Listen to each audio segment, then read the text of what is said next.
Denilson Neles com Denilson Show! Grande, salve! Conte tudo, Oineg. não esconda nada. Como estamos? Que carnaval, hein? Eu e o Oineguinho aqui, olha só. Eu sou Teudo. Eu sou teu. Um abraço aí, Neg. Débora, boa tarde. Aproveitar e mandar um abração lá pro Barão, querido. Aniversário do Fábio, hein? É aniversário do Fábio? Do Fábio França. Chefinho de aniversário. Se espirrar, saúde então, hein? Bom, pessoal, uma ótima tarde, ouvintes do Band News FM, um bom carnaval na medida do possível, né?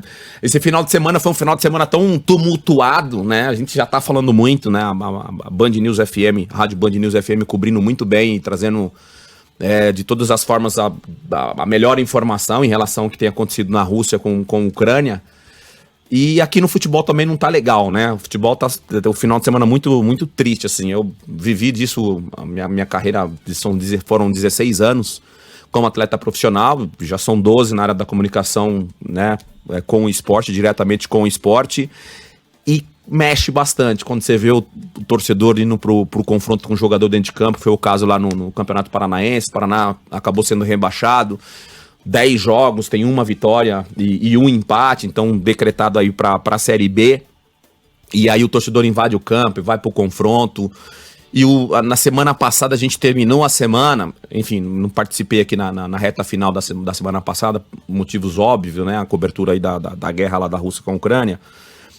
Mas falei ali no Jogo Aberto sobre o problema que o Bahia tinha enfrentado, né? E o Guto Ferreira, treinador do Bahia naquela ocasião, ele falou que os jogadores entraram em campo, jogaram, e para mostrar que isso não vai intimidar e tal. Eu discordei do Guto Ferreira naquela ocasião, porque acho que passou da linha o que o torcedor fez, de tacar uma bomba no ônibus, preferiu o Danilo, que foi naquele caso o jogador do Bahia, então não tinha que ter acontecido o jogo. Isso foi na sexta-feira, a gente estava comentando sobre isso. Aí tem um Grenal marcado, que gera toda essa expectativa, principalmente lá no Sul. Todo mundo já sabe dessa rivalidade que existe lá no Sul em relação a Grêmio Internacional.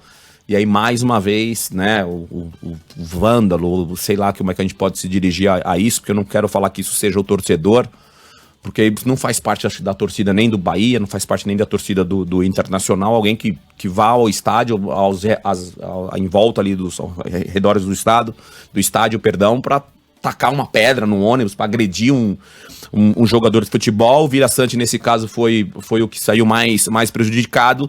E a decisão pós episódio agressão, que para mim foi muito bem tomada, né? A decisão de não jogar, ela tinha que ter acontecido. O jogo passou pro dia 9, provavelmente sem o torcedor, mas há muito tempo a gente vem falando da violência no futebol, e isso é muito ruim pro espetáculo. Mas eu queria deixar esse registro, essa é a minha opinião. E aqui em São Paulo, Corinthians... Pode te perguntar uma coisa, Denilson, lembrando Sim. do episódio com o Diego Tardelli em Santos, em que o carro dele foi alvo de uma emboscada. No semáforo, No semáforo. Sim.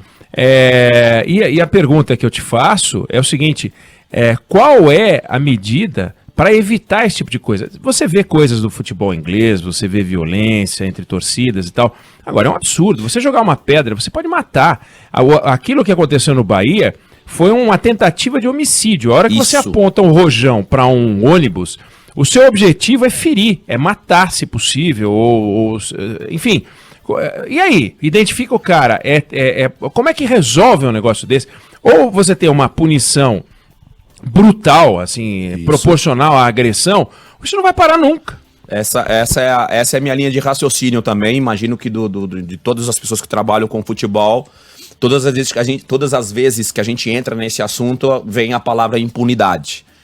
Por isso que é recorrente, porque o torcedor ou esse vândalo, ele vai ali em volta do estádio, ou de repente até dentro do estádio, ele agride, ele invade o campo, ele quebra o patrimônio público, ele faz o que ele quiser, e tem imagens mostrando ali, enfim, os agressores. Nesse caso do Bahia não tem ainda a imagem, né, do agressor, enfim, que essa tentativa de homicídio, mas tem uma impunidade já há muito tempo que isso acontece. Então os caras vão, brigam, fazem o que querem, no máximo vão ali na delegacia, ficam ali 2, 3, 4 horas e estão liberados, né?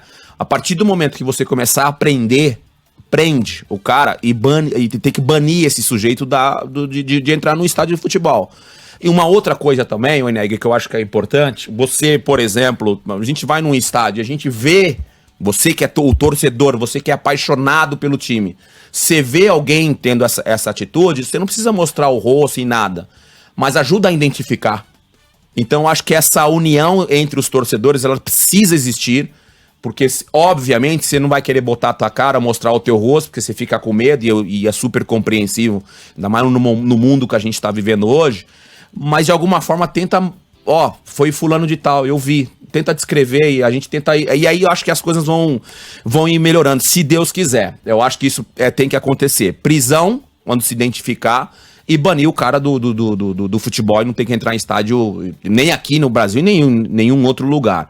Falar um pouquinho de coisa boa de futebol. O Vitor Pereira se apresentou no Corinthians, foi muito bem recebido pelo torcedor, tava lá ele e os 5 membros ali da comissão técnica, ele trouxe auxiliar, preparador físico, analista de sistema e tal. Bacana, né? Trazer todo um time da confiança dele. E o Corinthians deu uma resposta até interessante contra o Bragantino, um confronto de Série A, confronto de Libertadores. O Bragantino vai jogar Libertadores, um time que já vem sendo treinado pelo Maurício Barbieri já há um bom tempo. E fez frente ao Corinthians jogando lá em Itaquera, um horário extremamente difícil para os jogadores, mas na medida do possível foi um jogo muito vistoso, um jogo muito técnico, de muita velocidade, os dois times buscando gol o tempo inteiro. O Mosquito acabou no segundo tempo fazendo o gol que deu a vitória pro Corinthians, e o Vitor chega, depois do Fernando Lázaro ter dirigido o time aí 3, 4 jogos, e o resultado é muito positivo para o treinador que chega agora resta saber qual vai ser a ideia de jogo que o Vitor vai implementar dentro desse Corinthians. A gente vai esperar um posicionamento dele, uma coletiva, para ver o que ele pensa sobre o futebol, mas ele chega num ambiente extremamente tranquilo. A gente sabe que o Corinthians, quando as coisas não funcionam da forma, principalmente aos olhos dos torcedores, existe uma pressão, mas eu acho que foi o melhor momento para ele chegar, para um estrangeiro chegar no time, o time vencendo, praticamente classificado no Campeonato Paulista e jogando um bom futebol. Então eu acho que ele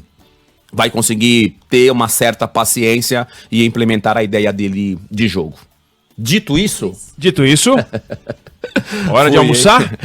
Vou pra casa almoçar. Vai almoçar. A família tá na praia, eu tô sozinho, então eu vou almoçar tranquilo. Tem que trabalhar, né? Garantir o leite das crianças. Amém. Valeu. Amanhã tamo juntos, não? Amanhã nós estamos aqui. Valeu. Tá bom? Bom carnaval. Até mais. Tchau, Valeu, tchau. até amanhã.